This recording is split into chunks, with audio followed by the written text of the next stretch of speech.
بابا انت فاكر الكلب رعد؟ يا ساندي، الكلب رعد؟ انت ايه اللي فكرك بيه؟ احنا حلمنا بيه النهارده. بجد يا مودي؟ بس ده كان من وقت طويل، وبعدين هو ضاع واحنا معرفناش نلاقيه. بس احنا عارفين مكان بيكون فيه كل الكلاب اللي ضايعوا من اصحابنا. اه يا بابا، فعلا احنا سمعنا من اصحابنا ان في مكان بيبقى فيه كل الكلاب الضايعه، ممكن نروح نشوفه، يمكن يكون موجود هناك. ماشي يا ساندي، طالما انتوا عارفين مكان، خلاص ممكن نحاول محاولة أخيرة. يلا روحوا البسوا ويلا نروح. هي يا بابا، شكرا. ها يا ولاد، هو المكان ده، ادينا وصلنا اهو. هو ده. ماشي، تعالوا ندخل نسأل على الكلب رعد، ولو انه هو تاه من زمان قوي مننا، مش عارف هيكون موجود ولا لا. خلاص هنحاول يا بابا وخلاص.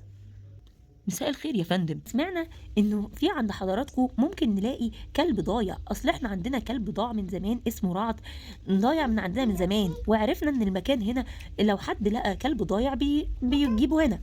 ايوه فعلا يا فندم، احنا عندنا كلاب الضايعه، وممكن كلب حضرتك يكون موجود فعلا عندنا، بس قولوا لي بقى مواصفاته. لونه بني وفاتح شويه وكبير. ايوه، وكان اسمه رعد. هو تاه مننا من سنه كده تقريبا. أنا حاسس إن أنا فعلا شفت كلب كده فعلا. ده جالنا من سنة وكان متعور ومتبهدل خالص، وإحنا عالجناه. إيه ده؟ بجد؟ يعني هو عندكم دلوقتي؟ بجد هو موجود هنا. تعالوا كده. يمكن انت قلت غلط، بس هو شكل هو كمان هو كمان بيهوهو كتير. أيوة أنا عرفته خلاص. هو فعلا جالنا وكان تعبان شوية وإحنا عالجناه، بس هو بصراحة مش موجود هنا. إيه ده؟ ليه مش موجود؟ هو هرب تاني؟ لا يا حبيبتي، ما هربش، بس هو في حد أخده معاه البيت عشان يربيه، وهو خلاص بقى بيحبه. يا خسارة، احنا كنا عايزينه يرجع معانا تاني. ما تخافيش عليه، هو مع ناس حلوين برضه بيحبوه وبيعاملوه كويس قوي. الحمد لله ان احنا طمنا عليه ان هو كويس. ايوه هو كويس والحمد لله. لو انتوا بقى عايزين كلب تاني، انا عندي كلاب تانية ممكن تشوفوها وممكن تاخدوها معاكم البيت. ايه رأيكم؟ بابا هو احنا ممكن نجيب كلب تاني؟ ماشي يا مودي، انا مش عارف، انا ما كنتش عامل حسابي على كلب تاني، بس ما فيش مشكلة، تعالوا نشوف، ولو عجبكم كلب من هنا ناخده. انا عايز اصغر كلب. وانا عايزة كلب لونه ابيض. حاضر، تعالوا معايا جوه واتفرجوا على الكلاب اللي موجودة عندنا. ايه رأيكم بقى في الكلب ده؟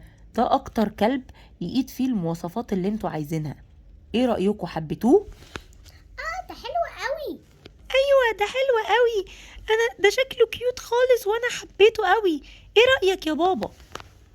هو فعلا شكله لطيف، بس اهم حاجة ما يكونش شقي قوي حضرتك، لحسن احنا بنتعب قوي معاه.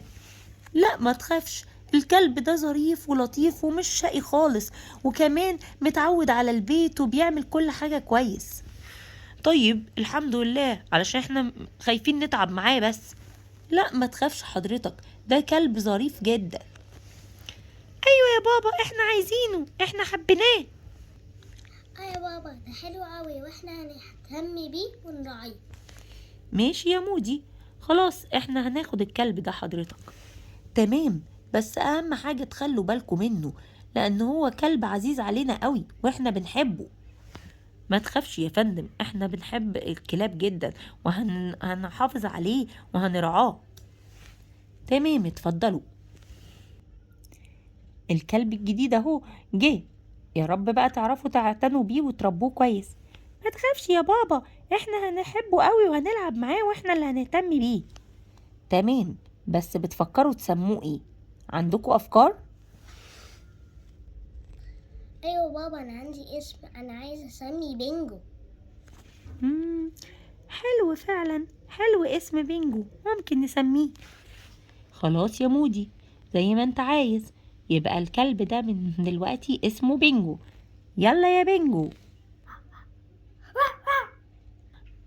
انت اكيد جعان يا بينجو دلوقتي، يلا تعالى نحضر لك اكل. انا اللي هحضر يا بابا. لا انا عايزه احضر له ميه. ماشي يا ولاد، هنحضره كلنا مع بعض. يلا بقى عشان نشوف كمان هننيمه فين.